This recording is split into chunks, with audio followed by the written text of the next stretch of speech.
So we thank Elohim for yet another day that He has granted and given unto us to be able to once again breathe this air which men call fresh. We thank Elohim for the gift of life. We thank Him for the strength in our bones. We thank Him for the vitality in our um, souls and spirits. We thank Elohim for all of our loved ones who are still on this side of existence and life. We thank Him for the ability that He has granted unto us to be able to go to our works and return, to spend time with our loved ones. We thank Him for the good times and even for those who are going through maybe some challenging times as well. Sometimes we take things for granted. Basically, more times than not, we do take things for granted. Living in a place where the government, if needs be, they will pay all of your bills. A lot of ladies who are single mothers are actually living, it seems, financially more stable lives with children than when they had no children. The government is offering them houses. The government is paying all kinds of services, the child daycare system. All of these things are being arranged. So there are many things that are happening under the sun. And as for us who are living in the Western world, we are not seeing the physical challenges that people that are going through that are maybe living in the third world countries. However, the attack that is maybe on us that are living in the Western world, it is a mental attack. Um, just, I think it was yesterday, I finished working and I stepped into an elevator as I was going home. I was tired. And then all of a sudden, the doors of the elevator opened. And a Negro came into the elevator. And the Negro was a man. And he had a long leather coat. And the leather coat was open, and then he had on spandex with holes on the side and heels. And I just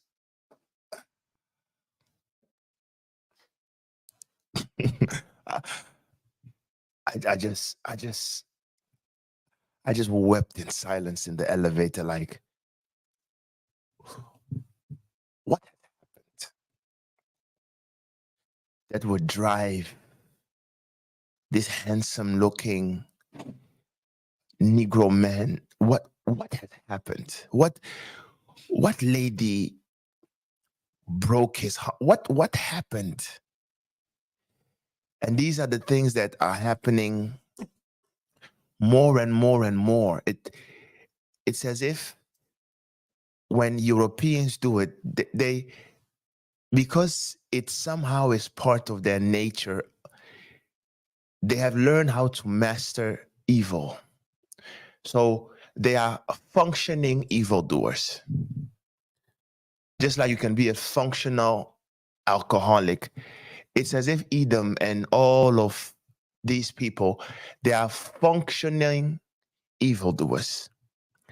But when it comes to the blacks, it's like when we do it, because it is anti-nature,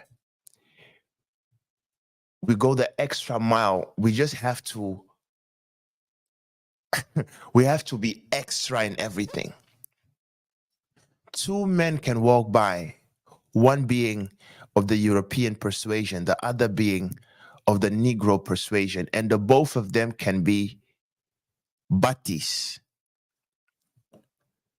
However, you will see that the one of the European persuasion, somehow he has learned to manage his evil to the point where he's functioning and it seems and it looks normal. But you will see that the Negro who's maybe butty, he can't function. He has to break his spirit and go extra. When was the last time you saw a effeminate looking European butty? It's as if you don't see them anymore. But the reality is maybe 70% of them are of that persuasion. But you will see them at the office, you will see them at places. Sometimes they are dead and you would never even guess because they are functioning. But when was the last time you saw a manly looking Negro butty? They don't exist. When Negroes become butty, they try to outdo women. So the pressure in Europe, these are mental things that we are going through, and it can just drain you to the point where you have to take your time with your children, take your time with your family, the young ones, take your time with your brothers, and just be very careful. Just be very careful. Right? Just be very, very, very careful. Just be very, very, very careful. Whilst living in ease in Babylon, living in ease in what they call Europe, all things look so normal. It is because they have normalized evildoers. They have steadily raised the bar when it comes to normalizing wickedness and evil.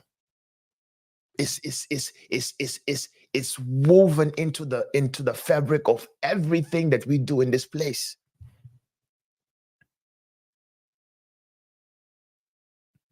That is why being careful is a must, and for that reason we will continue our series on all these topics that we are going through. So may Elohim keep all of his people in the right frame of mind, in the right state of mind, that we should continue to have fellowship one with another, that we should continue to congregate one with another, that we should continue to have fellowship, have interactions one with another. And sometimes it's the incremental small things that we do that basically keep us sane. You are in your house, you play some worship, you listen at some preacher man speaking. These are things that they look like small things, but they keep you in the right frame of reference. Because it is exactly like, I think it was Brother James who said it yesterday on the radio. Do not underestimate the small suggestions in this place that we call life. Do not underestimate the small suggestions. You have a friend who's telling you, hey, did you know you can also do this? Hey, did you know you can also? Do not underestimate the small suggestions that people do. It's these small suggestions that are directions and that are doors that are being opened, that if you are sensitive, somewhere in the midst of those small suggestions that someone do that is close to you, that is where your blessing is, or that is where your downfall can be. That is where your blessing is, and that is where your downfall can be. So in order to make sure that you are as secured as possible, make sure that your network is as sound as possible, so that the influence of the suggestions around you will have a higher percentage of being positive than the negative ones. meaning exposed to the world at your workplace and stuff. Make sure that that circle is very, very minimum. Very, very minimum.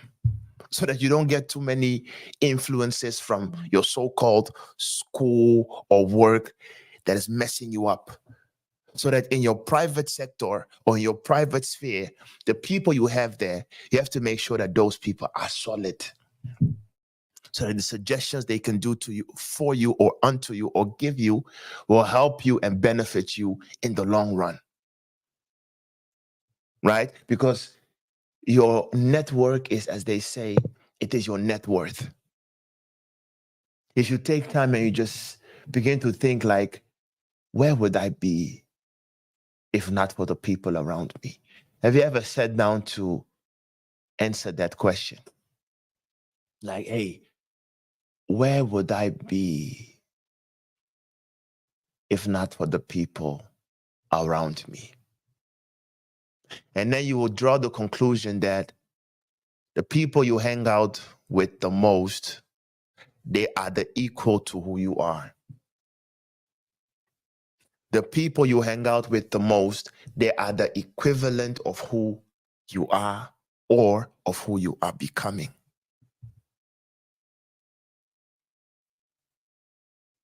Right? So maybe just a side track or something, but we thank Elohim. We thank Elohim because of time. I know this preacher man whose name I will not mention. The guy can do intros for 40 minutes. So shout out and shalom to you. So let's start with our session. We thank Elohim. Let's start with our session. I don't know if the slide is already up or if I have to click. Okay. So we will look at this month or this theme, the theme of this month. I don't know if it will take a month, I think 3 weeks. We look at the concept of the spirit of error, and we will focus on the doctrine of Balaam. The spirit of error, or the spirit of confusion or wrongdoing, and we'll focus on the doctrine of Balaam. So let me see the introduction, please. The doctrine of Balaam, or the ways of Balaam, is a continuous phenomenon in the ecclesiastical gatherings. It has a long history from the days of old and is still being practiced today by many preachers. It is a spirit that especially manifests itself in the life of leaders in order to bring about total chaos and destruction. The dangers of the ways of Balaam is that it has the operations and speech of upliftment, improvement, and motivation. However, the emphasis of all these motivational speeches is sensual and carnal in nature. It never seems to live up to its many false claims and promises to the masses. As a result, this creates a group of delusional people endorsing a delusional leader. As the saying goes, when the blind leads the blind, they will both end up in a ditch. To this end, we would like to use this brief teaching in order to highlight the dangers of the spirit of error and pitfalls of those who dare call themselves leaders in the church.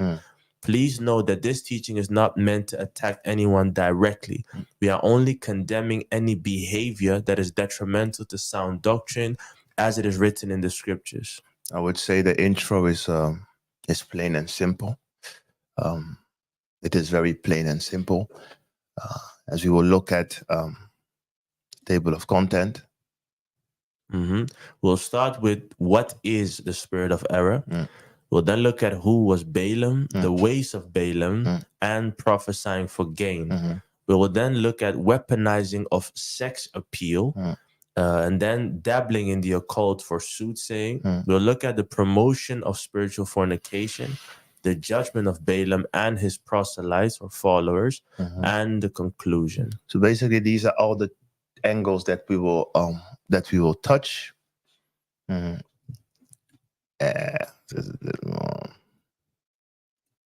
Okay. So basically, these are all the angles that we will touch, update. Okay. Basically, these are all the angles that we will touch. And you will see as we are going through this message how this spirit of Balaam, it is a prevailing spirit that has taken hold of many of these people who call themselves preachers. It is a prevailing spirit that is really influencing so many of the people that we look up to.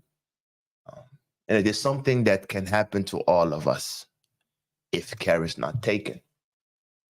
It is something that can overcome all of us if you have never learned how to be patient, if you have never learned how to take your time, if you have never learned how to be humble, if you are someone who is always rushing, you have something to prove to people. You are not someone who can humble himself to be under someone. These are all your characteristics. And especially if you are someone who is talented and gifted, you are a prime candidate for this spirit to control you. You are a prime candidate for this spirit to take hold of you. If you are someone who possesses some charisma, you have a way with words, you have the gift of the gab. If you have all these things and you don't have a certain amount of restraint, you will see that you will end up like Balaam. Right? So we'll go through all these things, and at the end, you can identify for yourself if you are a prime candidate to be a Balaamite or not, if you are a prime candidate to be susceptible to this spirit or not. Right? So first of all, what is meant first? We can never speak of the spirit of error if we don't speak about the spirit of truth, because these two things, by identifying one, you immediately have identified the other, because they stand in opposition to each other. So the book of 1 John 4 and 6, it says, We are of Elohim. He that knows Elohim hears us, and he that is not of Elohim hears not us. Hereby know we the spirit of truth and the spirit of error. So hereby will we be able to assess and know what is the spirit of truth and what is the spirit of error.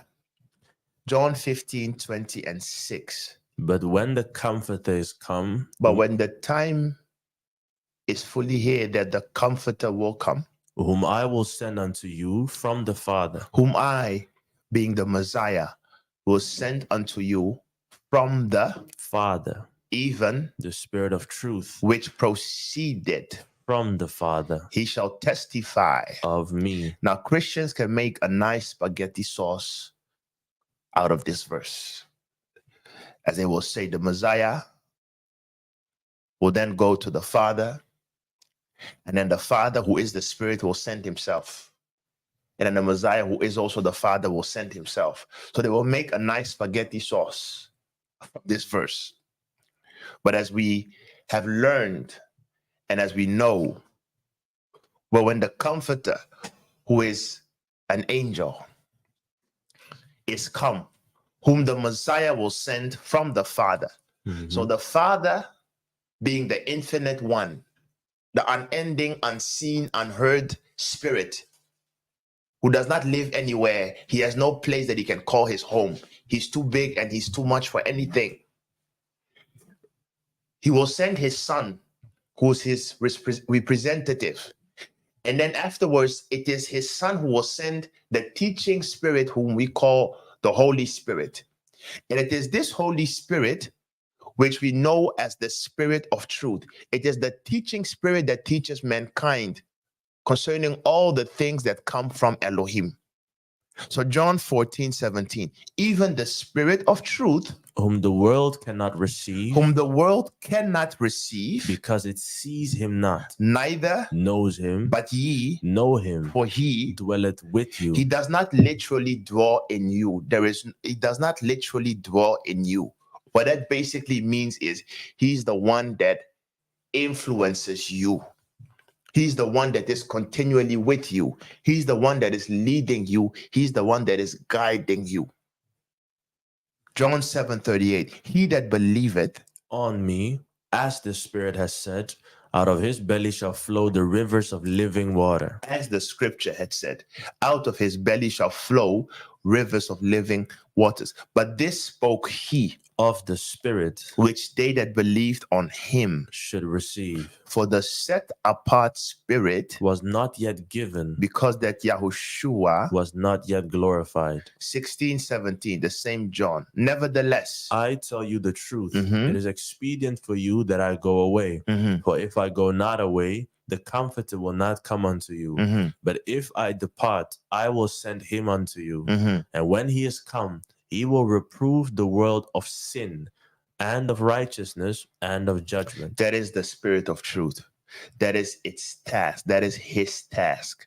It is the spirit that Elohim sends. It is the guiding angel that Elohim sends to those that are his children. And it is this spirit that will teach his children. And the task of this spirit is not to keep you company, to smile with you or laugh with you. The task of this spirit is to reprove you of sin. It is to reprove you of righteousness. And it is to reprove you of judgment. So this spirit is and your judge, and the one that helps you to become righteous, and the one that convinces you when something that you're doing is wrong. That is what the task of this spirit does. That is what the spirit of truth does. It is the correcting spirit that comes your way if you are the child of Elohim. And it is a spirit that will teach you the ways of Elohim. It will teach you how to walk uprightly with Elohim. When you do something wrong, it is the spirit that will punish you. When you do something right, it is the spirit that will cause you to grow and will reward you.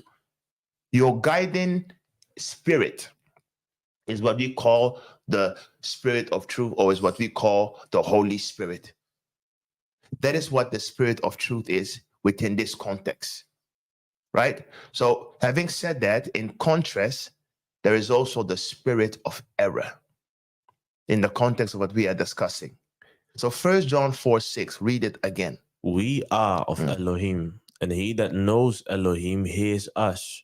He that is not of Elohim hears not us. Hereby know we the spirit of truth and the spirit of error. 2 Peter 3:17, ye, Therefore, beloved, seeing ye know these things before, beware lest ye also, being led away with the error of the wicked, fall from your own steadfastness. so now he's warning us, telling us, beware ye also, otherwise being led away with the error of the wicked, fall from your own steadfastness. Jeremiah 14:14, then Yah said unto me, the prophets, prophesy lies in my name. I send them not, Neither have I commanded them. neither spake to them, They prophesy unto you a false vision and divination, and a thing of naught and the deceit of their own heart. Revelation 12:9, and the great Dragon was cast out, that old serpent called the devil, and Hashatan, which deceives the whole world, he was cast, out into the earth, and his angels were cast out with him. So I wrote down, because can you imagine that when I was sitting and I was compiling this PowerPoint, when it came to the spirit of error, I sat down for maybe 2.5 hours just thinking. And I had so many slides on the spirit of error alone. Because if you ask someone what is the spirit of error, depending on what he knows, there are so many layers to this single topic, the spirit of error alone, to the point where now, because it has to fit the topic, I was shifting to what angle can I take this? Because the rabbit hole, as they say, it is so humongous, right? So I try to really narrow it down so that it will fit the topic. That is why some verses, unless you read them through many times, you'll be like, hey, the verse is not connecting. But you will see for yourself. So I wrote down in yellow, the spirit of error is any spirit that influences mankind to go astray from the righteousness of Elohim. Now this spirit works in and through mankind in order to bring about confusion and destruction to both its host and his followers. However, this has many layers. Now that is why I had to take really my time to see what angle I can take. So if you look at the next slide, right? There are too many layers to go through. So I wrote down the many layers of the spirit, and then I put in brackets the S because it's not the spirit. These are spirits of error. So the danger with this spirit of error is the subtlety through which and in which it operates. Because the spirit of error, it is that false spirit that controls the whole world. However, there are the obvious areas wherein the spirit of error operates that we all can pinpoint our fingers and be like, hey, that is of the devil.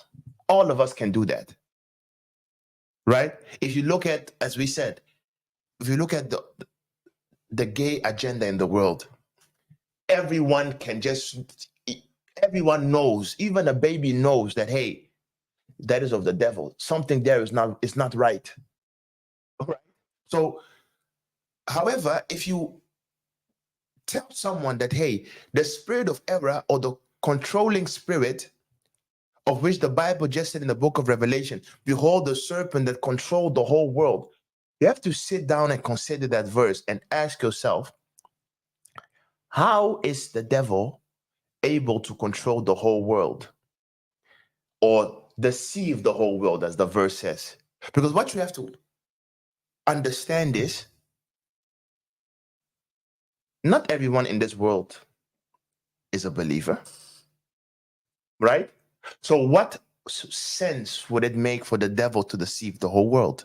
Why not just focus on the ones who believe in the God that he opposes?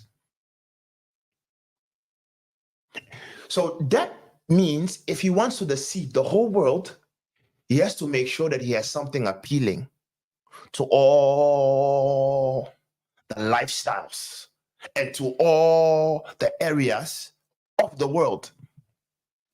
Therefore, you will see the spirit of error operates in every layer of society. Within the educational field, there is a spirit of error that operates. And you will never hear the term Satan there, but you will see in the titles that they give you, in some namings and in their philosophies, you will understand that, something there is happening. You go to the unis and they give you a bachelor degree, not knowing that the root word of that word bachelor comes from the Bacchus, which is a direct representation of what they call the God of knowledge or the God of light. And it all has, it goes all the way back to Apollo, and it goes all the way back to so you will see that every layer of society, this spirit of error has left his marks, but you have to look very carefully to identify it. You leave education alone, you go to democratic, or you go to what they call politics. And you break down the word democratic, they say it means the rule of the people. They say it means the rule of the people. But in its root word, you have the word demos, where the word demons come from. So you can also turn it around and say democratic means the rule of demons. exactly in your politics. And then you leave your politics alone. You go to science and atheism, and you will see that in every bracket of society, the spirit of error is in control. That is why I had to filter for hours from like, okay, I have to narrow it down to where it makes sense to the people and how it ties into the ways of Balaam. And then we come to the dangerous substrata of the spirit of error in religion. And then you realize from, hey, within religion, every Christian will tell you, oh no, Buddhism is of the devil. Oh no, Egyptology is of the devil. Oh no, witchcraft is of the devil. Not realizing that both in every religion, you have the concept of the what they call Trinity, which is the core basic tenet of Luciferianism. You have the Father, you have the Son, and you have the Mother. You have the Father, the Son, and the Mother. In every religion, you will find this concept. Every religion, you will find this concept of Semiramis, Nimrod, Tammuz. Egypt, you have Set, Iris, or Osiris, and Horus. Buddhism, you have Krishna, you have this Shiva and another entity. Christianity, of course, you have what they call the Father God, you have Jesus, and you have the Holy Spirit, which is a woman, or Mother Mary. So in every religion, in Buddhism, in every religion, you will find it. And yet they will tell you, no, Buddhism is wrong. So what you have to realize is the spirit of error also operates within the layer of religion. And that is where we will focus on how it operates within the layer of religion. And we will do that by using the life of Balaam or Balaam, the prophet, to show you how this spirit will operate in you. And you will think you are serving Elohim, but something is wrong. Right? So let's look at the man himself. Balaam. Is there a question or? Yeah? Okay. So let's look at the man himself. Who was Balaam? From the book of Jasher 61 verse 8. And amongst the servants of Angeas. If you don't have, if you have been with us for this many years, you still don't have the book of Jasher, then I don't know what's wrong with you. So book of Jasher 61 and 8 read, and amongst the servants of Angeas was a youth 15 years old. Balaam. Amongst the servants of Angeas was a youth 15 years old. Balaam, the son of Beor, that was his name, and the youth was very wise, and he understood the art of witchcraft. So the R is Old English. So he understood the R, or he understood the art or the ways of witchcraft. And Angeas said unto Balaam, conjure for us, I pray you. And Angeas said unto Balaam, conjure for us, I pray you, with the witchcraft, that we may know who will prevail in this battle to which we are now proceeding. So that is the introduction to Balaam. So we jump. Jasher 64:26. And Balaam, the son of Beor, the Syrian, was there in the camp of Zepho, for he came with the children of Kittim to the battle. And Balaam was a man highly honored in the eyes of Zepho and his men. And Zepho said unto Balaam, try by divination for us, that we may know who will prevail in the battle, we or the Egyptians. And Balaam rose up and tried the art of divination. And he was skillful in the knowledge of it, but he was confused, and the work was destroyed in his hand. So remember all these words. He was an expert in the ways of witchcraft. He was a conjurer.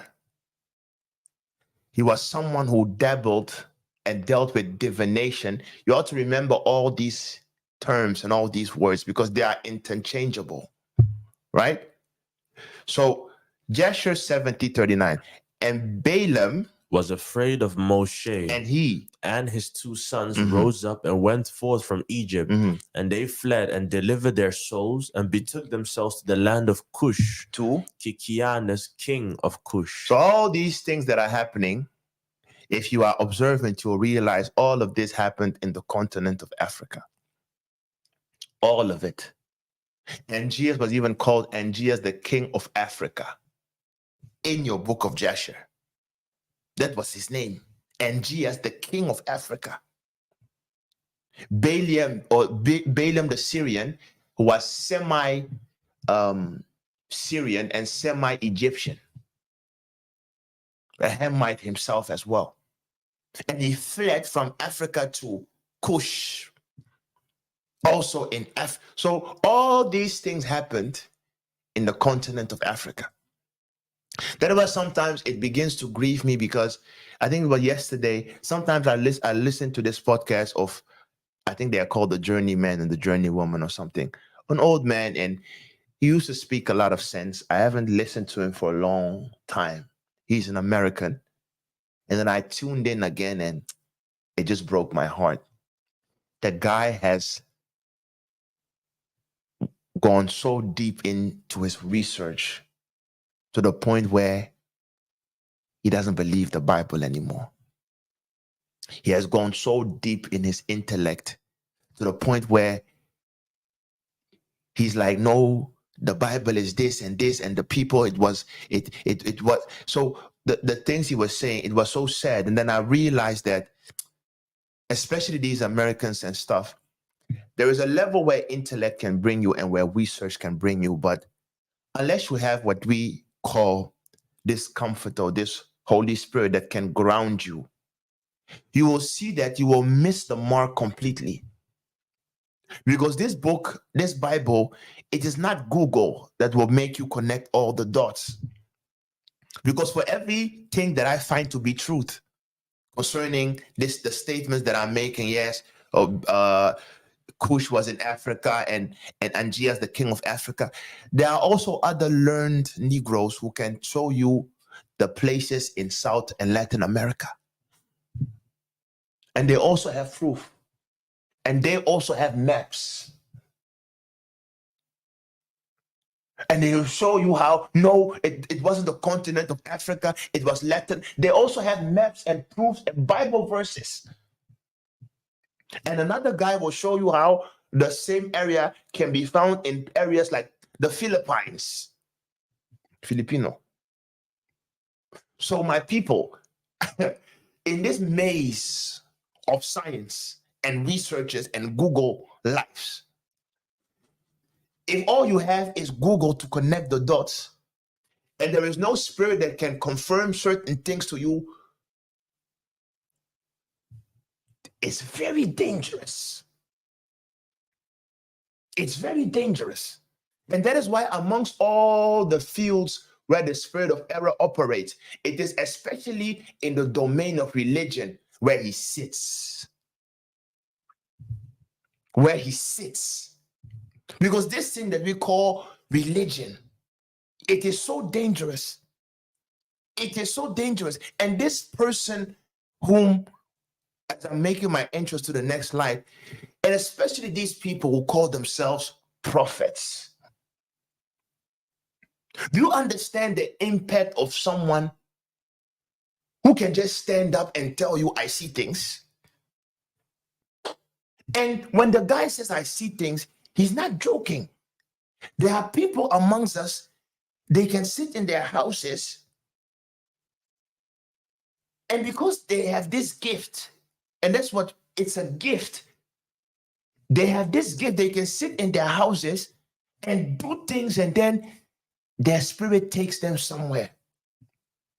They see things for you, and then they come back and they tell you. Do you understand what level of impact these people can have? So sometimes when you see the ladies following these men, they call them prophets, men of God. Yeah, I touch his picture and something happened. Sometimes it's madness, but there is a deceiving and seducing spirit at work. So as we are looking at the life of Balaam, we'll begin to understand how the spirit of error, especially in churches, it is so dangerous. Claiming to be a servant of God, it is so dangerous.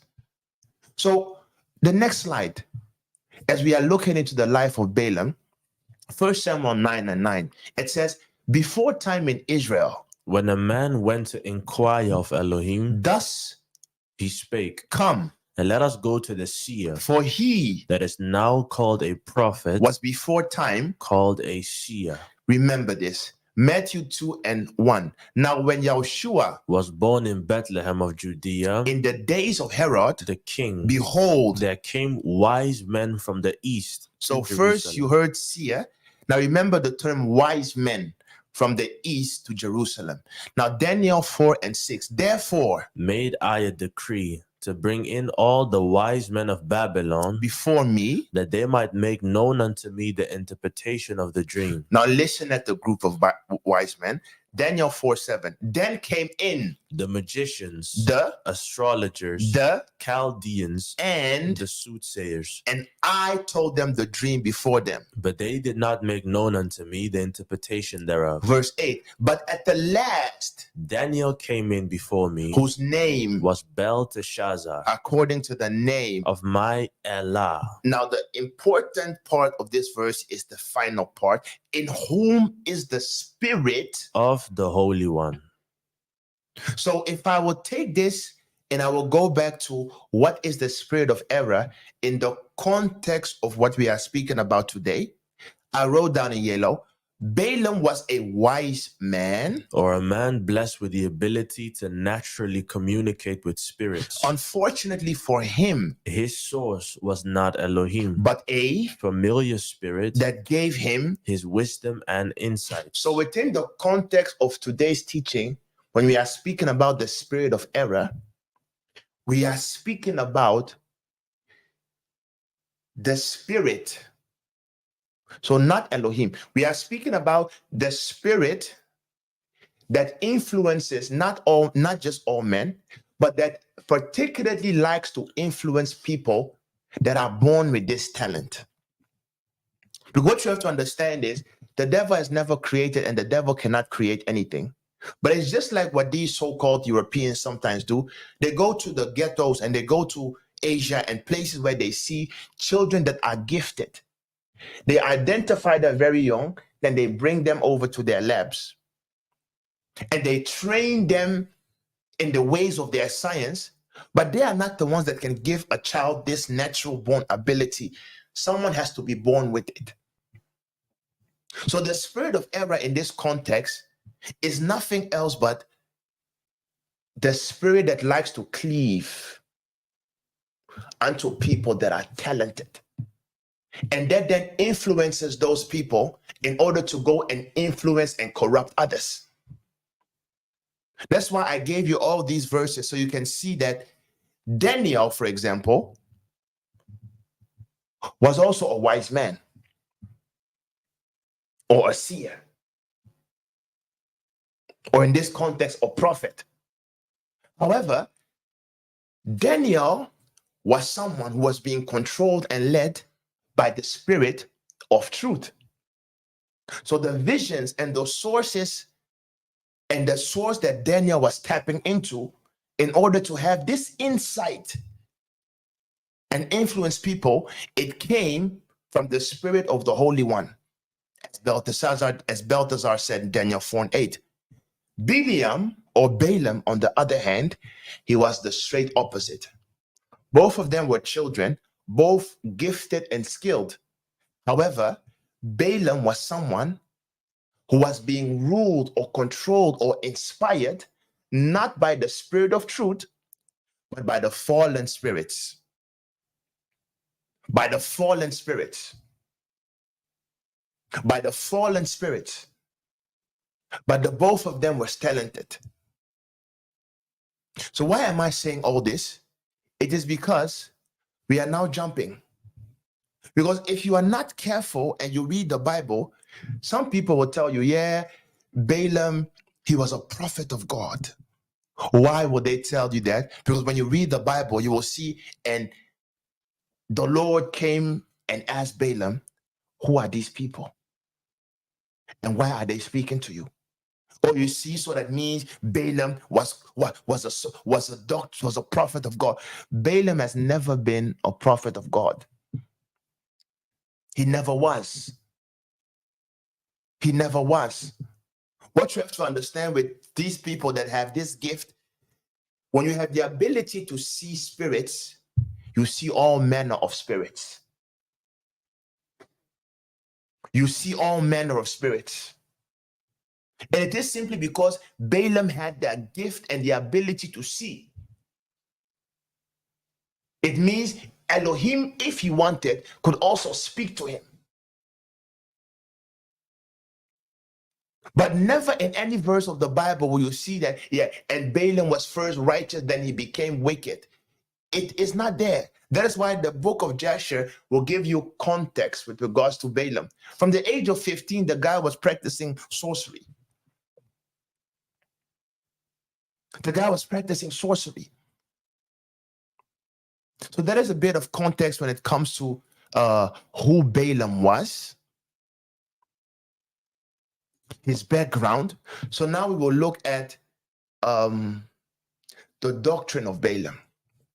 Because he has the doctrine of Balaam, because Balaam is the one who has done many evil to the servants of Elohim. He has done many evil to the children of Elohim. Many evil to the children of Elohim. Not only he, but his descendants also, because he also had what we call children or spiritual sons, as they will call it today. When you read in the Bible the story of, I think, do they call him Jans and Jambres? Who knows these names? Jans and Jambres. Do you know Jans and Jambres are the sons of Balaam the prophet? Did you know that? When you read the story, and Jans and Jambres, they withstood Moses. They were the sons of Balaam the prophet. When you read the whole book of Jasher, you will, because I was reading and I was like, Balaam has done many things, this guy. He's the one who inspired Pharaoh the king in order to drown all the Hebrew children in Egypt. It was from the council of Balaam. It was the very council of Balaam. When Moses came into the courts of Egypt to do the miracles for the Pharaoh to let his children go, it was Balaam, Jans, and Jambres that also threw the stick, and the sticks were turned into. It was this guy, Balaam. He has done many things. He was known as the prophet or the seer, not of the Hebrews, but he was the leading prophet opposing Moses. So all the other kingdoms, they knew him as the original Juju man. But as the Sanang will call him, he was the original Luku man. He was the original seer opposing Moses. It was him. So what is his doctrine? Revelation 2 and 14. But I have a few things against thee, because thou hast there them that hold the doctrine of Balaam, who taught Balak to cast a stumbling block before the children of Israel, to eat things sacrificed unto idols, and to commit fornication. Jude 1:1. Woe unto them, For they have gone in the way of Cain, and ran greedily after the error of Balaam for reward, and perished in the gainsaying of Korah.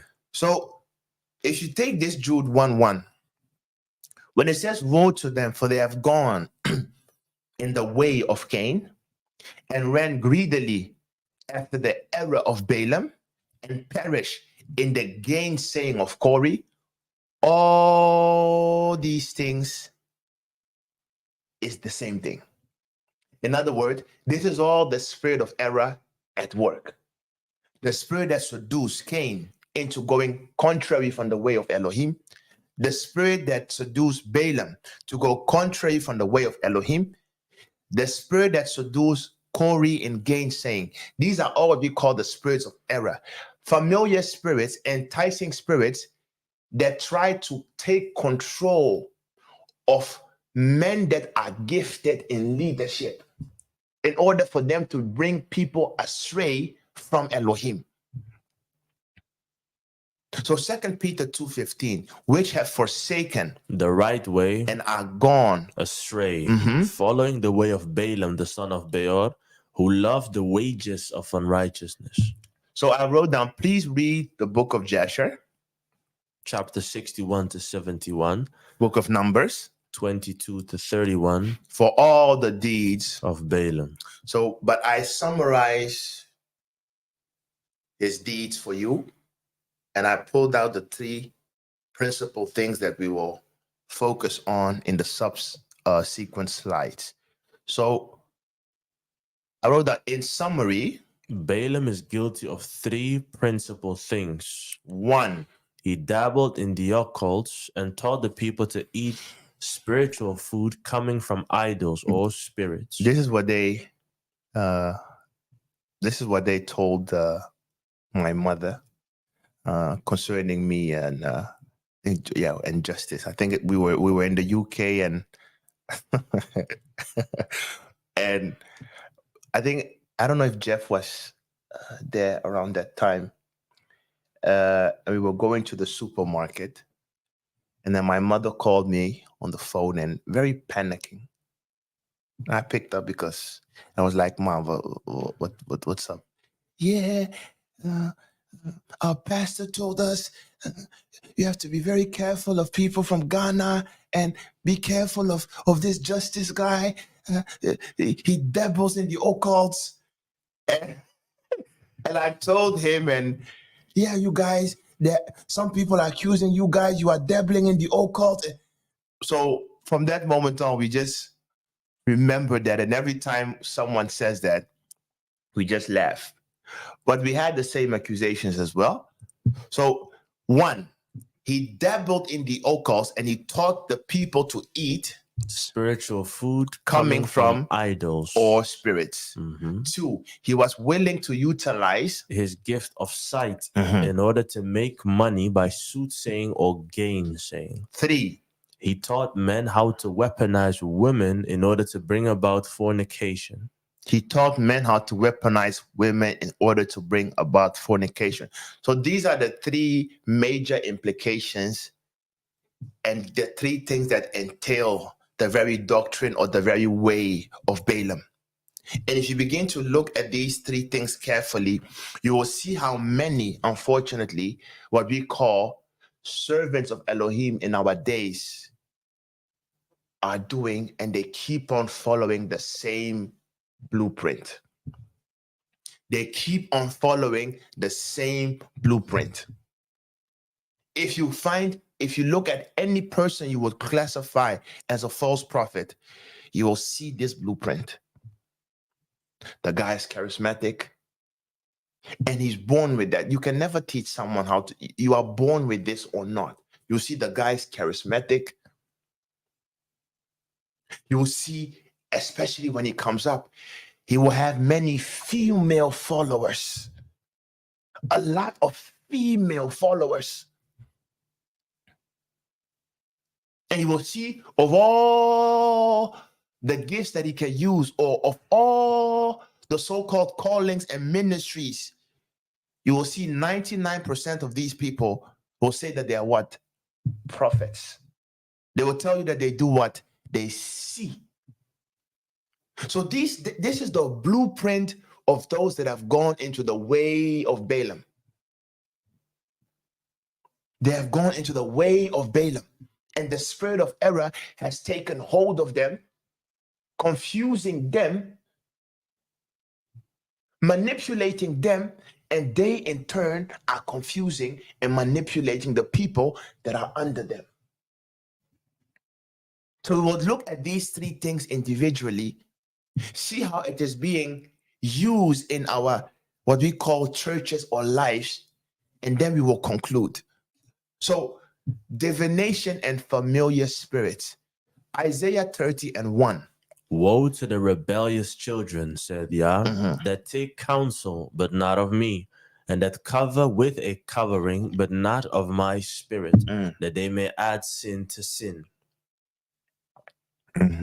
Deuteronomy 18:10, there shall not be found among you anyone that makes his son or his daughter to pass through the fire, or that useth divination, or an observer of times, or an enchanter, or a witch.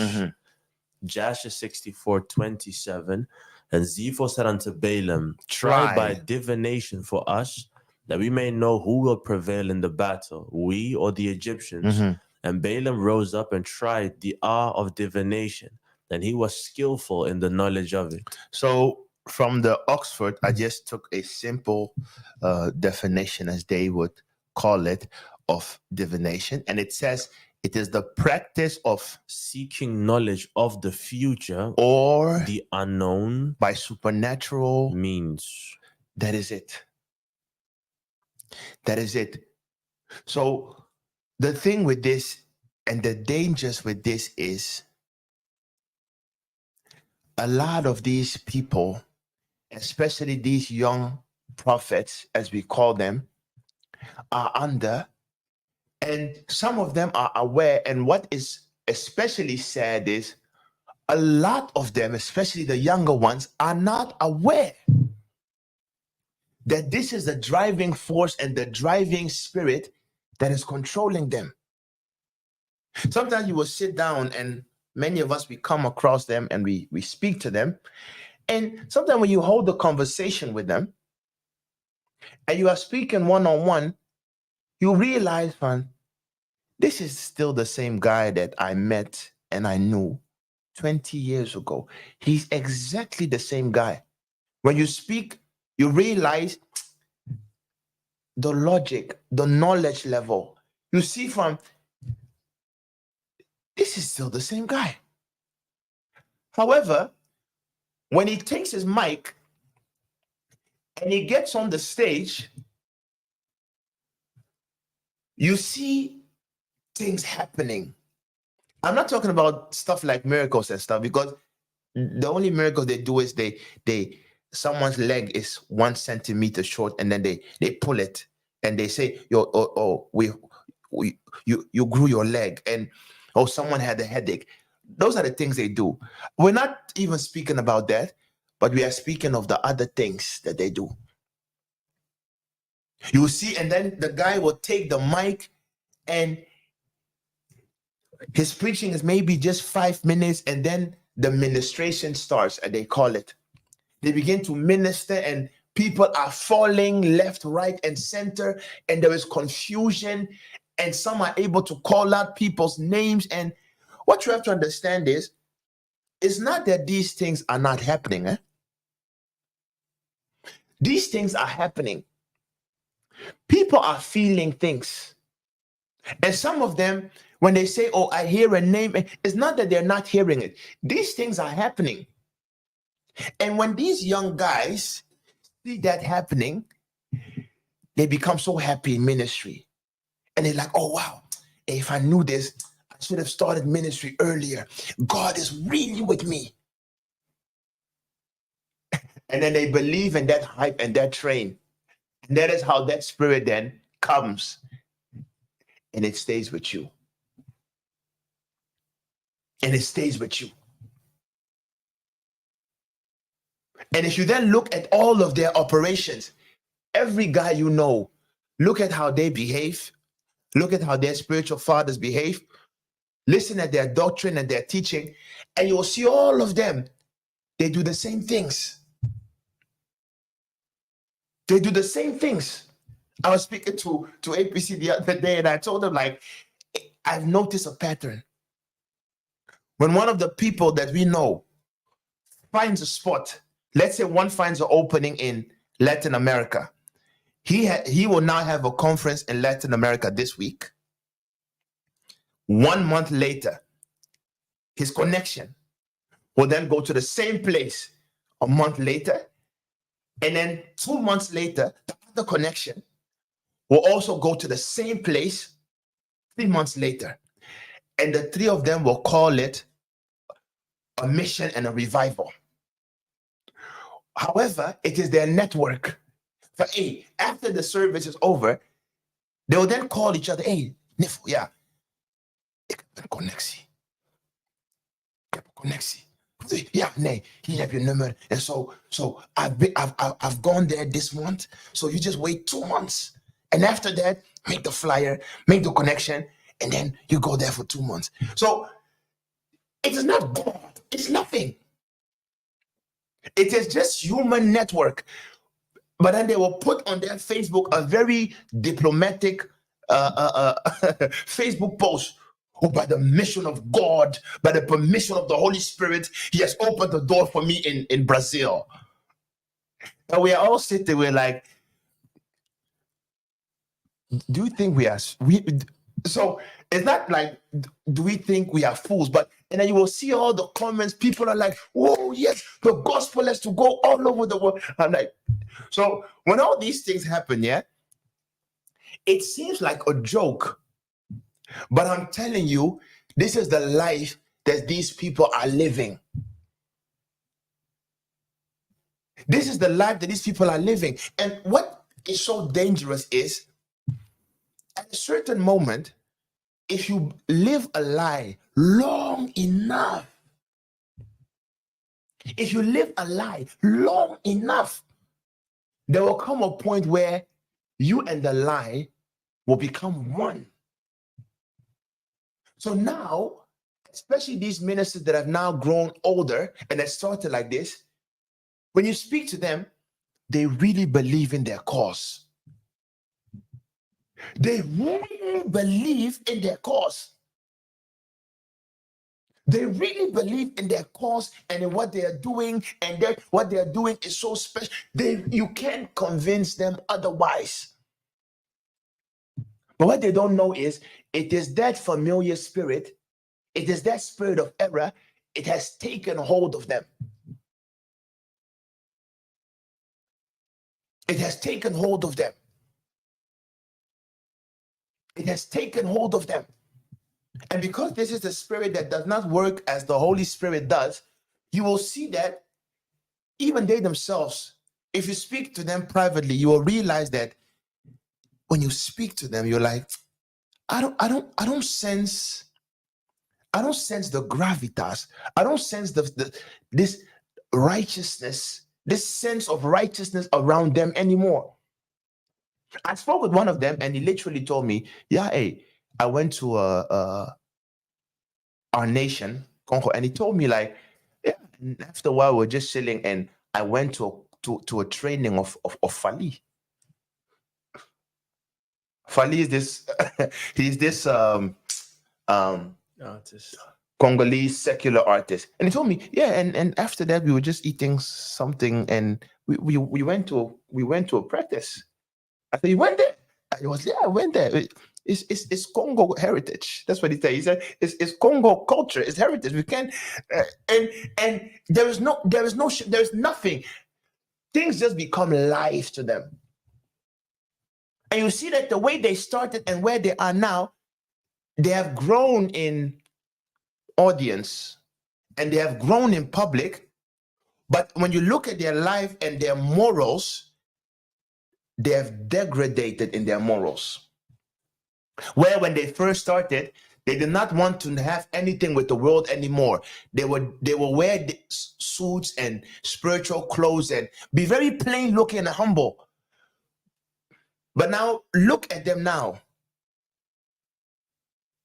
All of them are in Hugo Boss and Bauman and what are the brands? Gucci and Louis V, and they are hip. They are hip. And if you go to that maybe timeline, you look at the pictures of the before and after, you will ask yourself, have they grown or have they degraded? Because the same things they were wearing and they were doing before they converted, then the time came and they converted and they stopped doing all these things. But now that they have reached the stage again, they have gone back to the same lifestyle as before, but the only difference is now they have the pulpit and the mantle of a prophet or an apostle. And that is the issue. And this is the same lifestyle and blueprint all the young ministers are following. Not knowing that you have gone into the way of Balaam. There is a spirit that is leading you.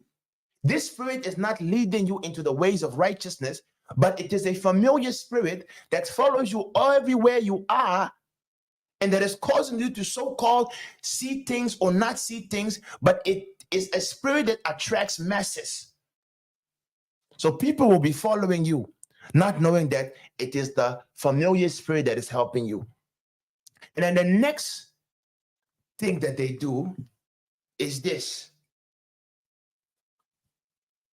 So as we are saying these things and you are a young minister, you can see where you fall in all of this, where you are in all of this.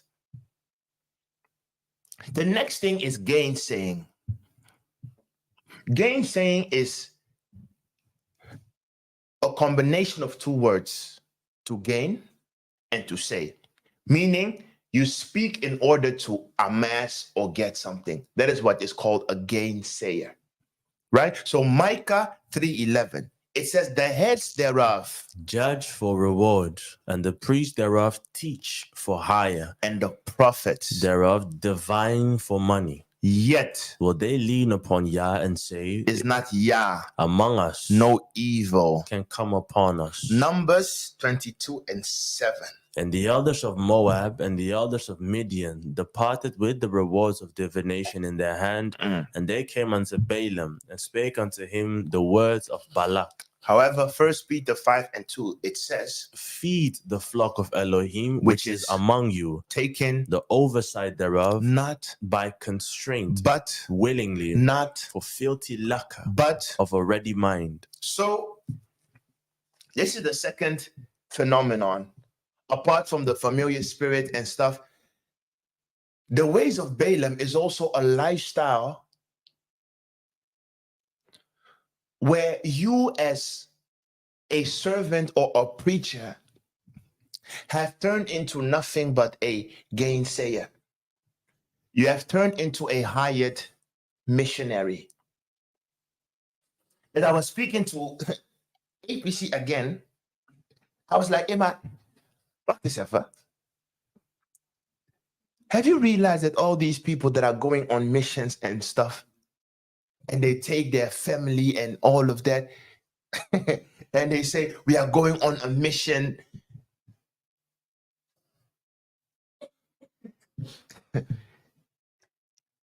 The ticket is bought and paid for.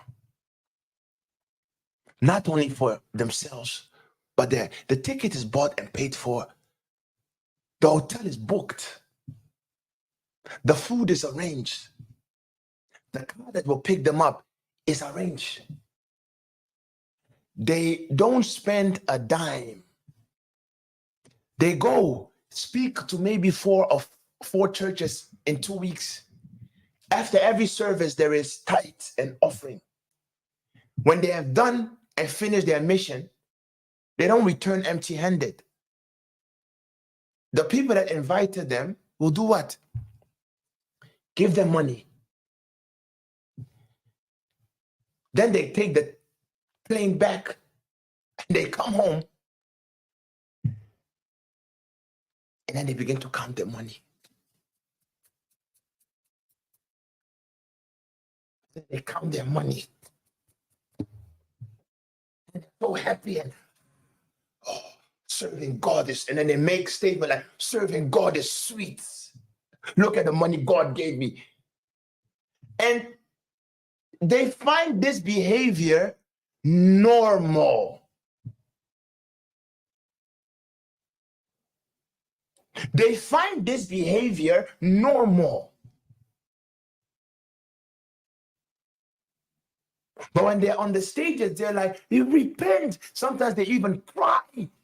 And they're so sad.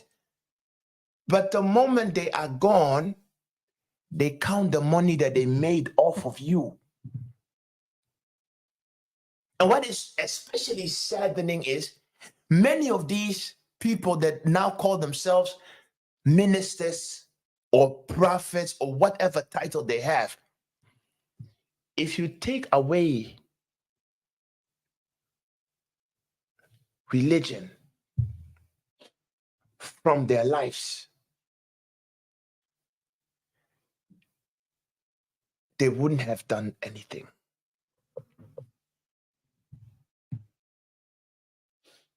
Because they did not even maybe finish their school because they were too cool for school. Don't have any degrees, don't have any jobs. So the only thing they have is their charisma and religion and the titles that they hold in the churches. So now, if you are someone that thinks very critical, ask yourself, are they serving God? Or have they just found a way to make money? And God is the trick that they are using.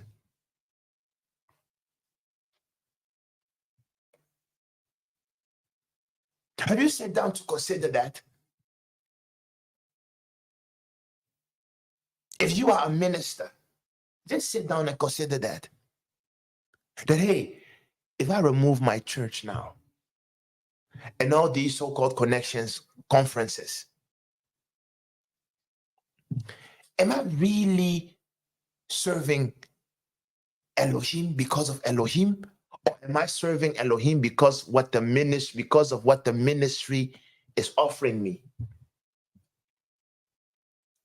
Because if you look at the benefits of ministry, one, you have fans, especially sisters. We will get to the sisters in the next slide.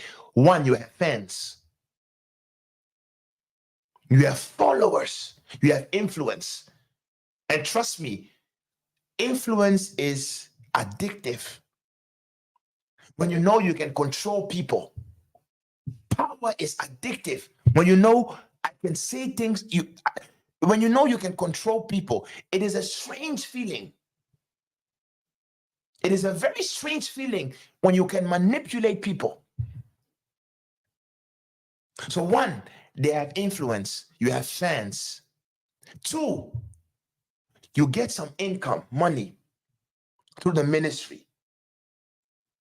Three, access to all the ladies in the ministry.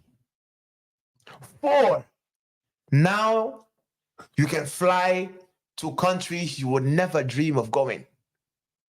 Many people, because of the ministry now, first they fly to America, then they fly to Africa, then to America again, then to Latin America, then they go to Curacao, then they go to Canada, then they go to London.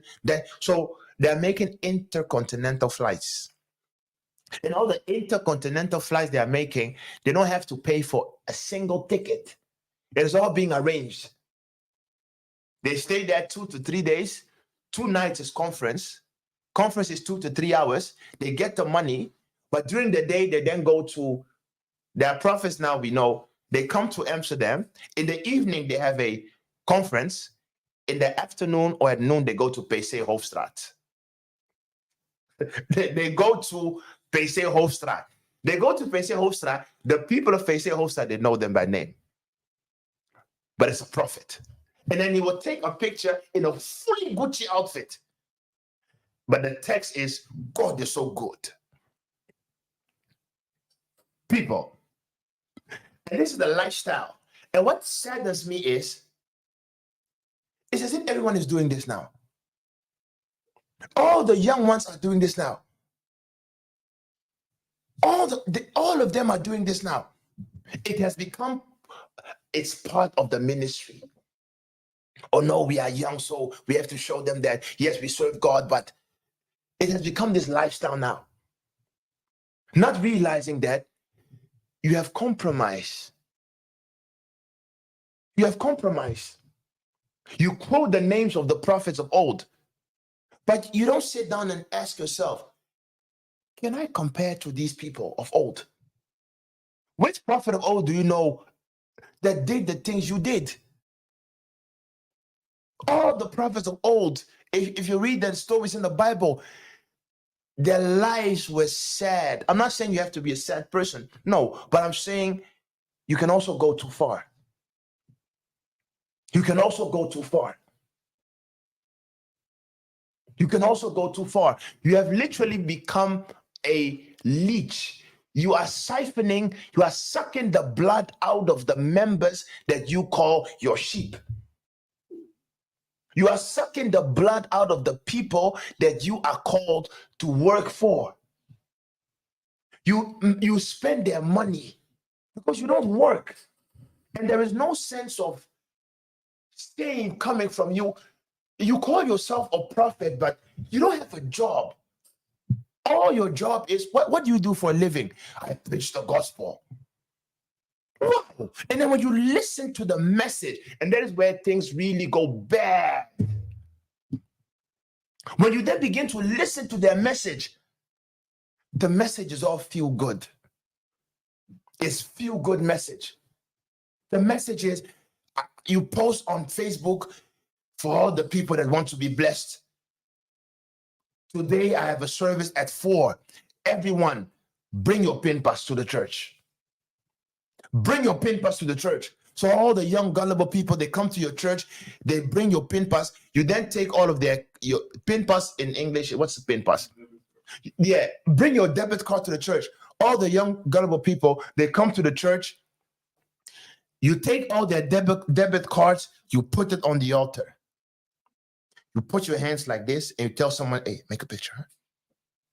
Whilst you're doing this, someone comes and takes a picture of you praying over the debit card. You are praying over the debit cards. Someone takes a picture, posts it on Facebook. From this week, I've prayed over the debit cards. You will see your breakthrough. And then, because my niece is also fallen trapped to that. And then, maybe 2 to 3 weeks, because the prophet promised you, he said, this week you will see your breakthrough. But then 2 weeks later, you see your niece, you're like, hey, I saw a picture on Facebook and I saw a debit card and I zoomed in and I saw your name. And the guy said 2 weeks. So we're now 1 month further. What do you have something for me? No. Do you see any breakthrough now? And no, God's timing. And I'm like, so people have turned into zombies. People have turned into, so you walk around and you are looking at your people and you're like, nee. Something is off. Something is off. Something is off. And then you look at such a person, you're like, you cannot survive in this society with this mindset.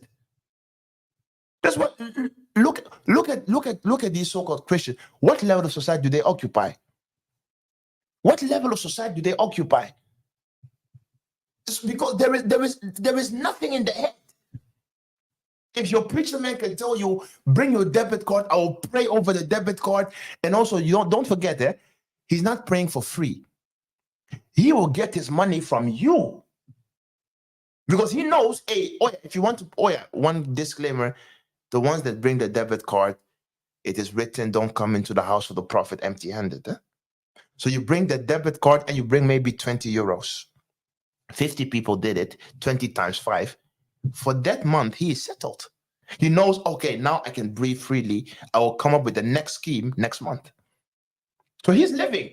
You people are the ones that he's siphoning all the money off.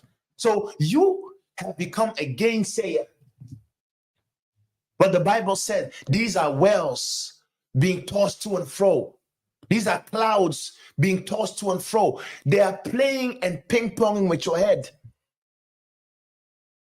You are a minister, you have been called, but now money has become your motive. Everything you do is always with money in your mind.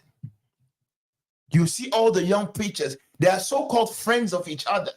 They are friends of each other. When they see each other, oh, the love, oh God, they are so powerful. They make pictures on Facebook. Oh, when we used to be young, I remember those days we would pray together. So you see the pictures, you say, oh, they are so, oh, look at how they love each other.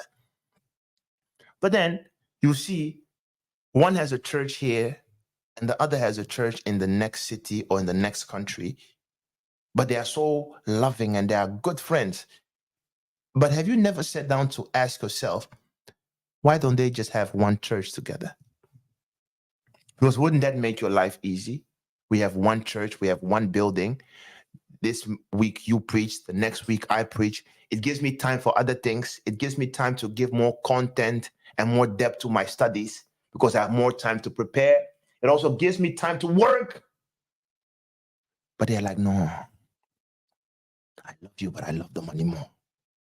If we have one church, guess what that means? It means division of power, division of money. So if I have one church and 50 members, I know the 50 members, if 30 give tithe, it's mine.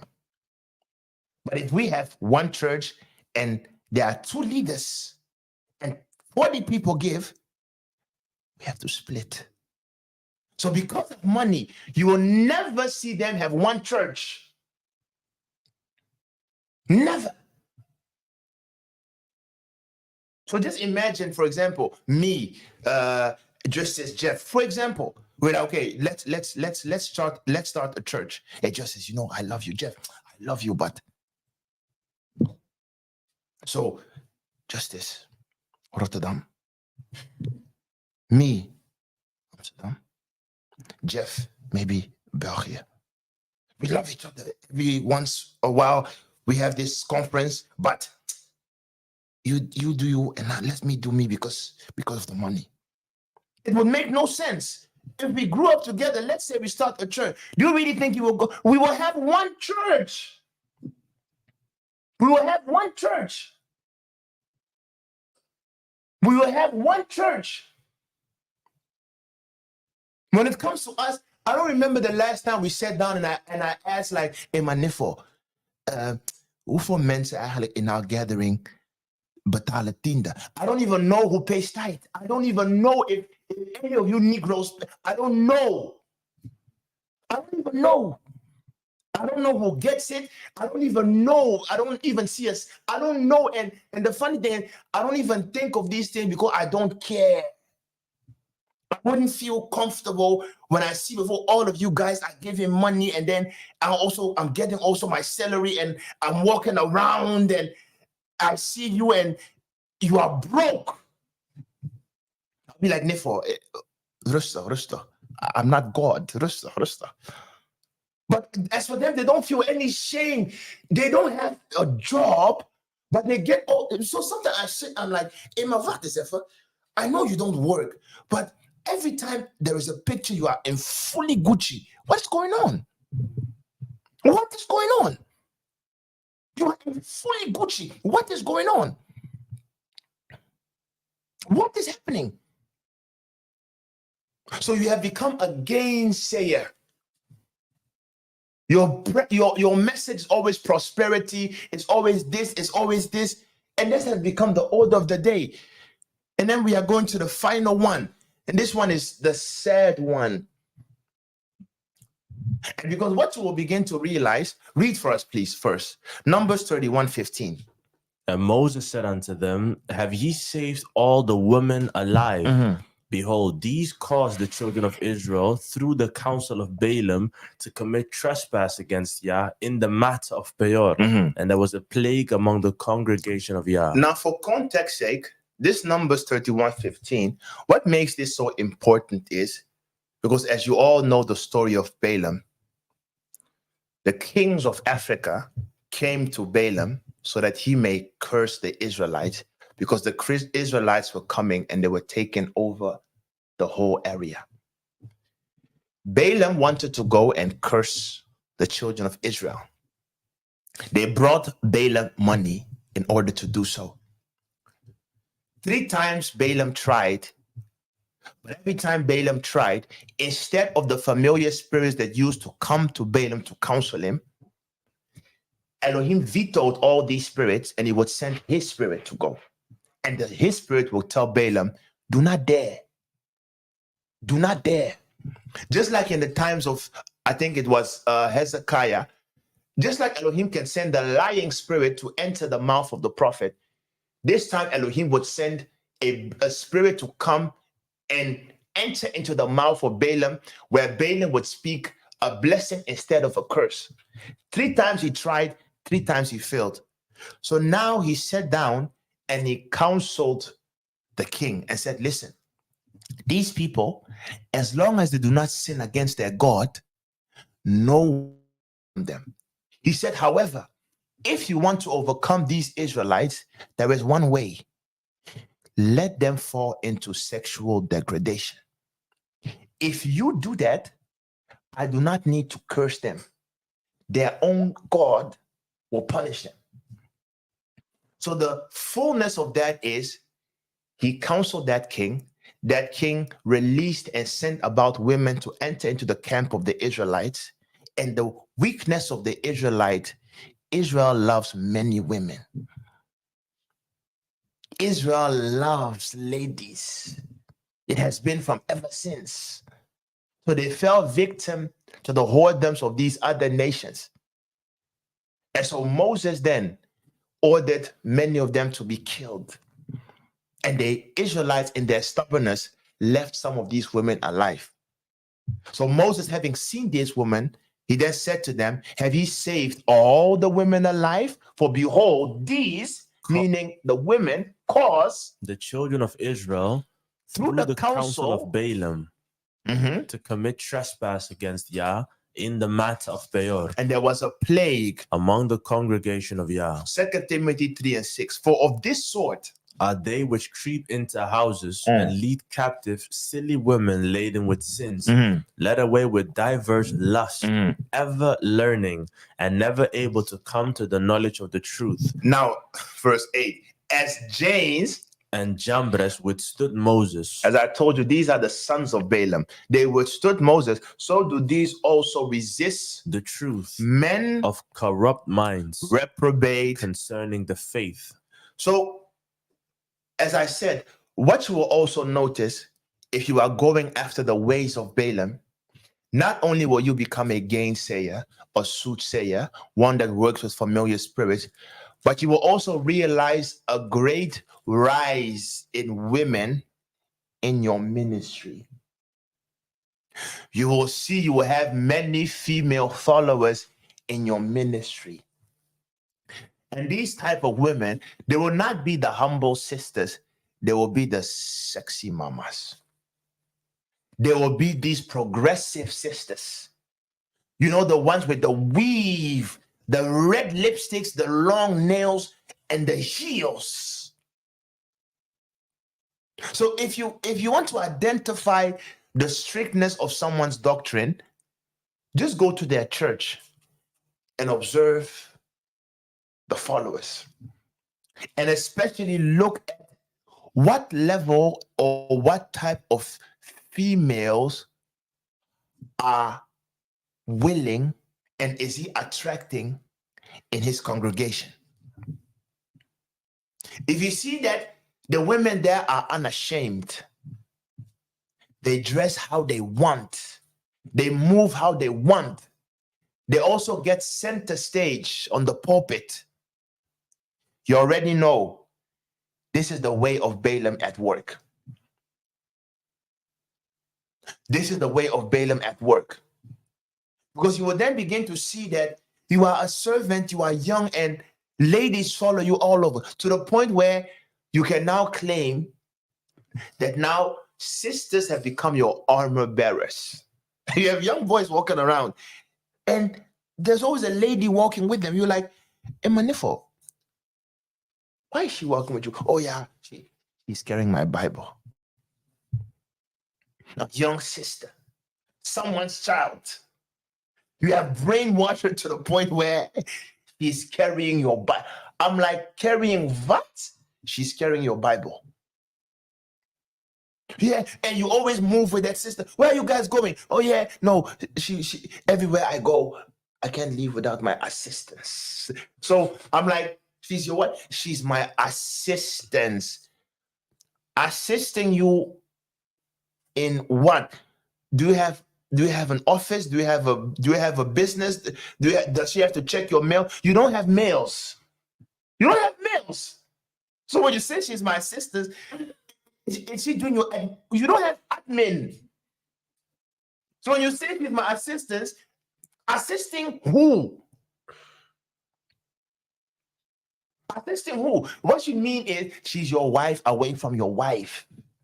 Because assistance, to you, it means she's the one that she has to drive you around. Because some of them, they don't even have cars. So now, and they know that, and they're strategic. The ones that will make the assistance usually will be a fine lady.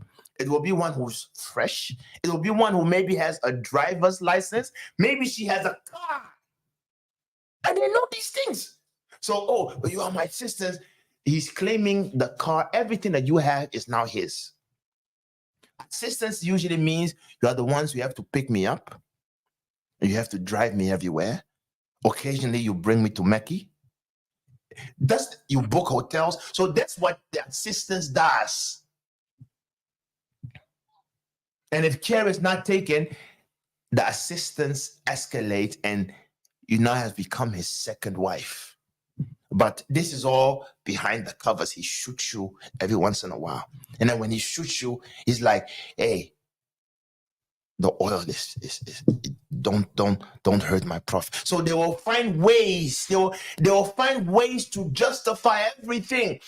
And when the woman is like, no, the truth has to come out. I have to tell the people. They will now guilt trip you and tell you, do you know what will happen to the faith of all the peoples that I've positively influenced? You cannot allow my weakness to destroy everything we have built. And then the women, they will keep silent. Many of these people, they have impregnated many women in their church. There was this prophet in Canada. He impregnated a sister in his church. She didn't want to come out. And when she came out, people didn't believe her. She took a DNA test. This was news. It was news. It was news. It came on TV. She took a DNA test, and the DNA test showed that the prophet was the father of the child. He still denied it. He still denied it. And you think that something happened? The church did not collapse. Nothing happened to the church. Up until today, he's still the papa of the house. And that was just one lady that came out. He's the type of prophet or man. He wears lenses. Brown lenses. His eyes are already, we blacks, we have dark brown eye. He wears brownish lenses so that when he prophesies, he look into my eyes. It's all part of he wears lenses. He's a prophet. Many people under him. Just take your time one day and listen to one message. You will run for your life. You will run for your life. You will run for your life. And the type of lifestyle they are exuding and promoting, it makes females feel comfortable in their presence. Can you imagine? You are a female and you approach the Messiah. Would you feel comfortable? You are a female, you approach John the Baptist. Would you feel comfortable? You are a female, you approach Paul. Would you feel comfortable? But these ladies are so comfortable, and these preachers, they have tailored their message all in order to either promote prosperity or in order to promote female lasciviousness in the church. And not only that, what they also do is, because of the greed of money is so intense, they will now set up their wives to become what? Pastors. And all these are tricks. And when we see it, we know exactly what they're doing. But fortunately, the sheep are not aware. You have many capable men that are following you. They are strong in the spirit. They are strong in the spirit. But you jump over all of them and you make your wife senior pastor. She's your co-equal in the church. Do you know what that means? It means every money that comes in, it stays in the family. People. And in their tricks and their tricks, they will have a conference. Oh, let's go to Bolivia. She and his wife, they will go together. The wife is clocking out the church on the left, and the guy is clocking out the church on the right. At the end of the service, they will both get money. And then when they come back, they'll be like, how much did you get? And these are conversations. These are things that are happening behind closed doors. And they know it. So everything has become a business. And then you put your wife on stage, and then you raise daughters and you call them, oh, these are my daughters, they are prophetesses, and you let them teach doctrine in the church. And what then happens is Revelation 2:20 then comes. Notwithstanding, I have a few things against thee, because thou sufferest that woman Jezebel, which calls herself a prophetess, to teach and to seduce my servants to commit fornication, and to eat things sacrificed unto idols. However, Shaul said, I suffer not A woman to teach, nor, to usurp authority over the man. but they ignore this verse. Why? Because of the ways of Balaam.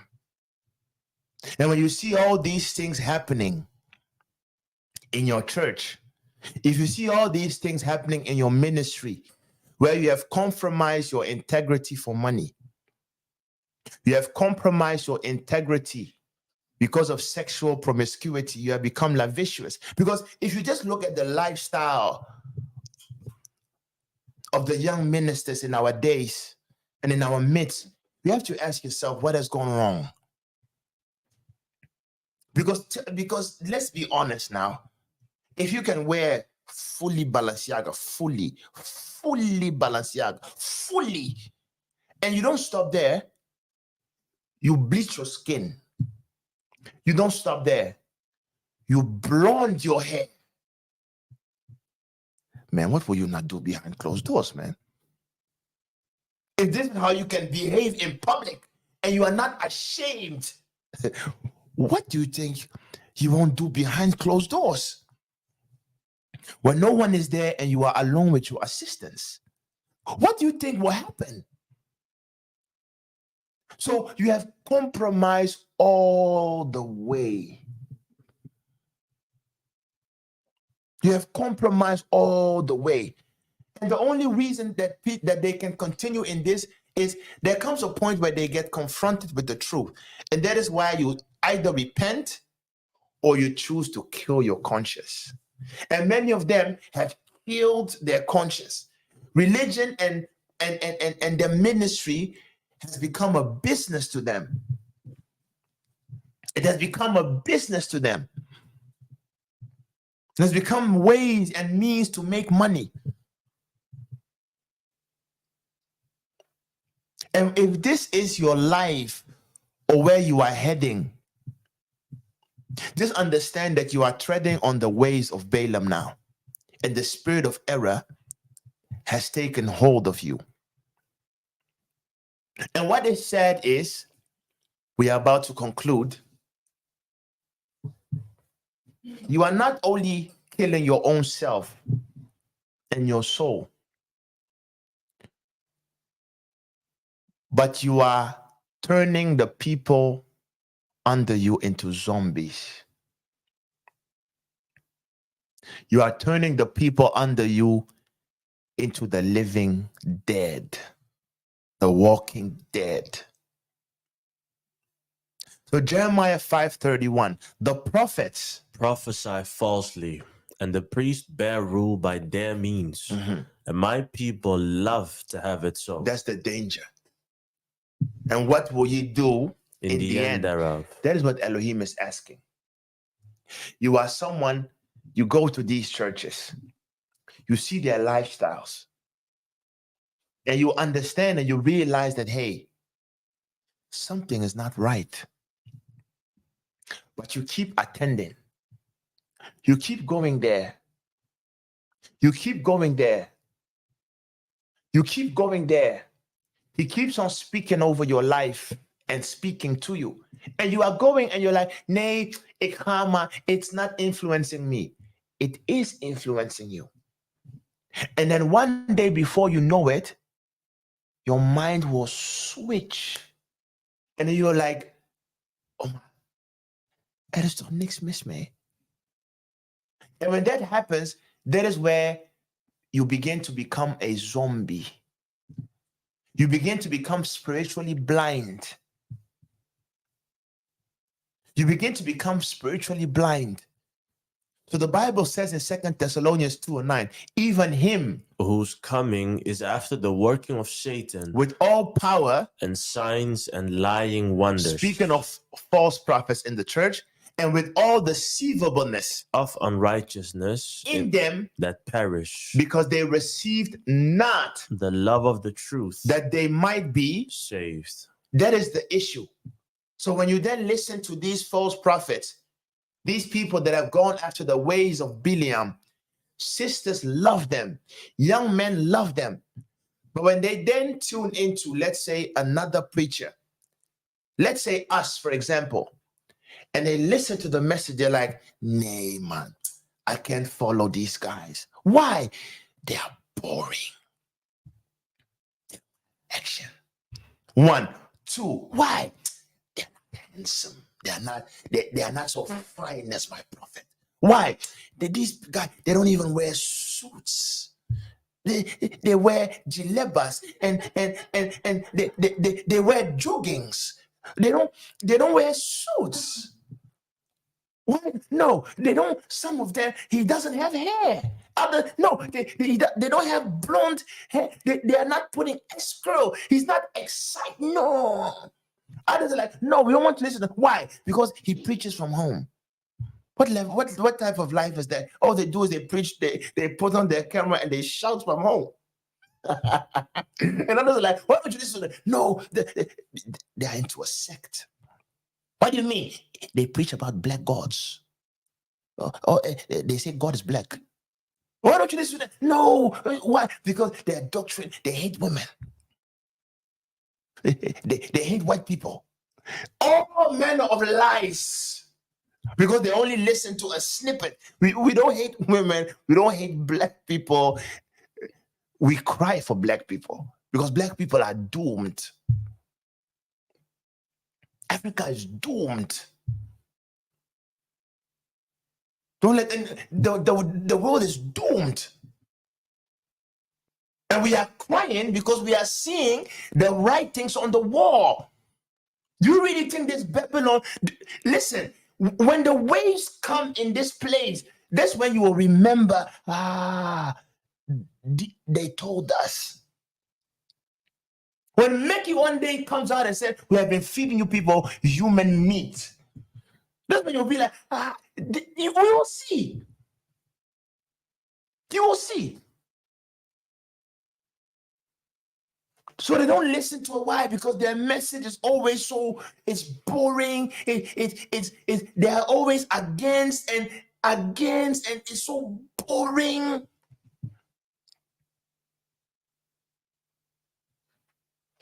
However, when you go to the other church, we feel love. The prophet smells good. He looks good. He gives me a hug when I go. He hugs me, and I feel the warmth. And he looks so nice, and he drives a nice car. And so that's what the Bible said. The prophets, they prophesy falsely to make you feel good. And the priests that bear rules by their means, and my people, they love to have it so. They love to have it so. And then on YouTube, there was this prophet, and he was speaking, and all of a sudden he was like, whilst I was singing, Jesus touched me. And I turned around, and then Jesus told me, tell the people I love them. So, and then the people start crying. And I'm like, hey. And these are the things that are happening. And then I sometimes sit and I wonder, like, then what spirit is talking to us? Because I have never heard this spirit laugh. I have never, it's always sad. It is always sad. So what are we hearing? It is always weeping. But when you take that spirit then that you hear that is always weeping, and then you go to the book of Ezekiel, you're like, it's the same spirit. You take that voice you are hearing and then you compare to the book of Jeremiah, especially the beginning verses of Jeremiah, you're like, hey, it is the same spirit.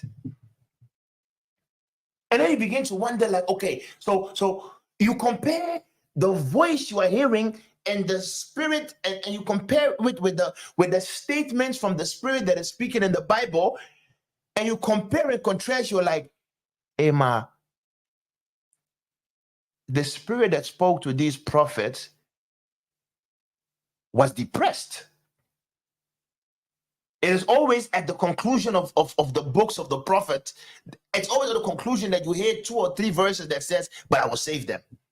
But all the other verses is, they will have, this will happen. They have broken my heart. They have done this. Tell them this.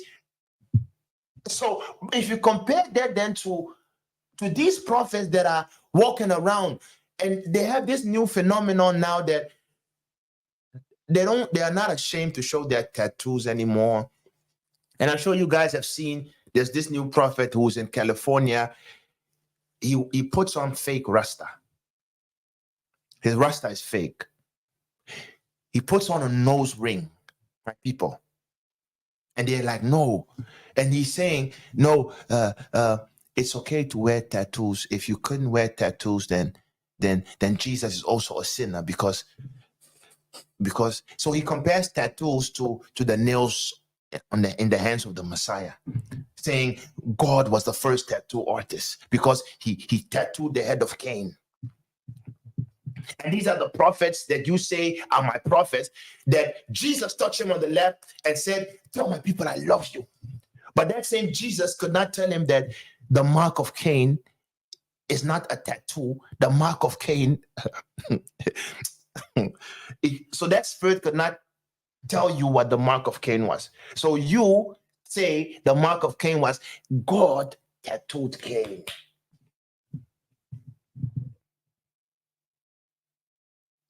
And those are the people that the sheep love them.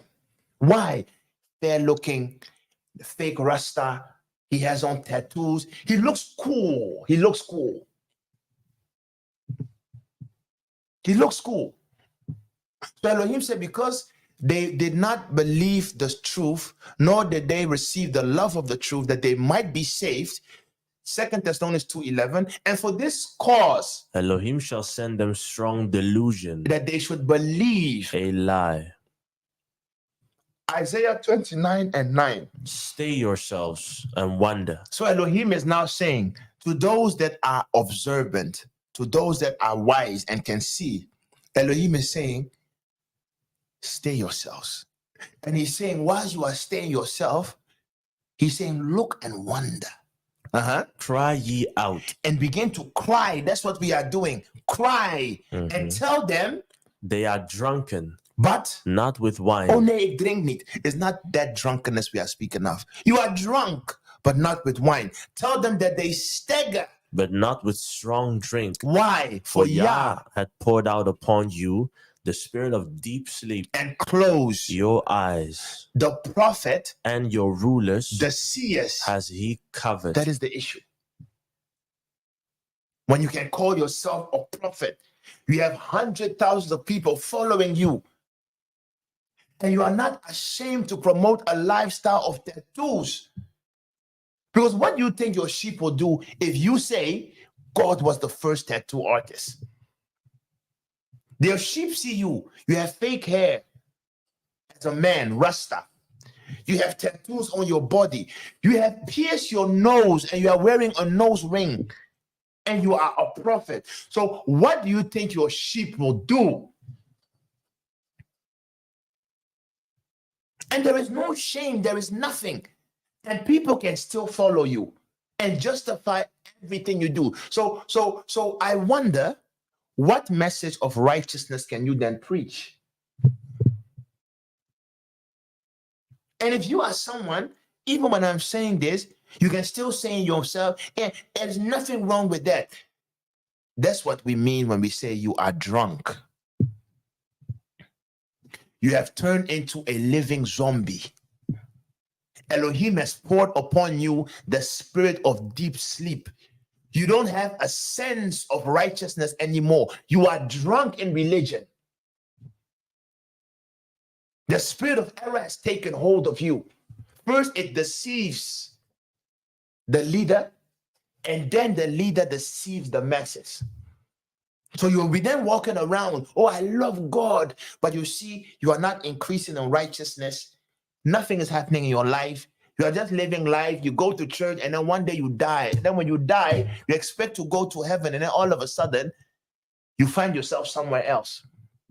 And you begin to cry, Elohim, why am I here? I loved you, Jesus.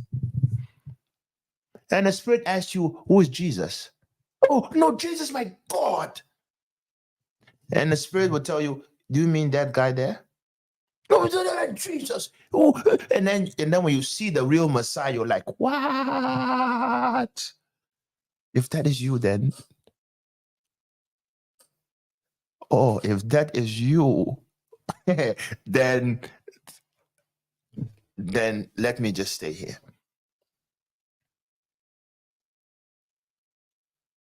And that is the sad thing. That is the issue, people. So because of time, we are conclusion. We have looked at what is meant with the spirit of error and a small portion of its operation within the religious circle.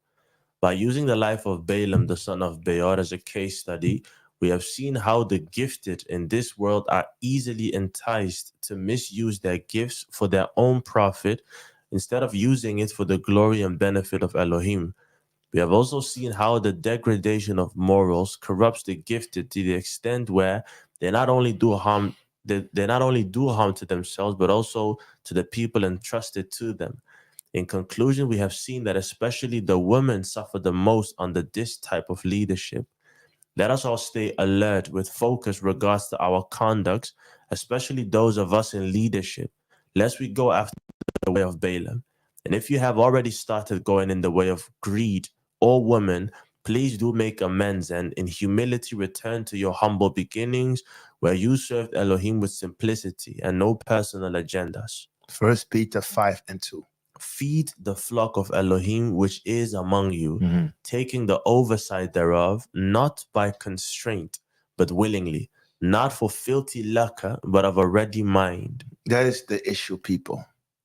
Let us return. That's why I said in the beginning, if you are not someone who has the spirit of humility, the spirit of Balaam or error will control you. And if you are someone who doesn't have the spirit of humility to be under guidance, and you also are someone who is impatient, that combination, pride and haste, it will 100% kill you. It will make you a false prophet, and eventually you will lose your morals, and you will stop serving Elohim for Elohim, and you will only begin to do it because of pride and your own agenda. So I said this message, and I had no enjoyment in this message because it was very personal, because I know so many people. And I also put myself in circumspection because it is close to so many of us. So may Yah have compassion upon us. May He help us to become less selfish to put him in the center once again so that he may restore unto us the zeal of the souls of his children, so that we may serve him in humility and simplicity, knowing that we are caretakers of his children, that we should look at the interests of his children first, and that all the things will play itself out. May he grant us discernment, purity of heart, humility, and patience. May he help those that are in the ministry, that are young, that have received the gift without the wisdom, and that because of the gift now they have gone astray and are running amok. May Elohim bring them back. May he help them because they are not evil. May he help us all, and we will see you the next time. Shalom, shalom, shalom.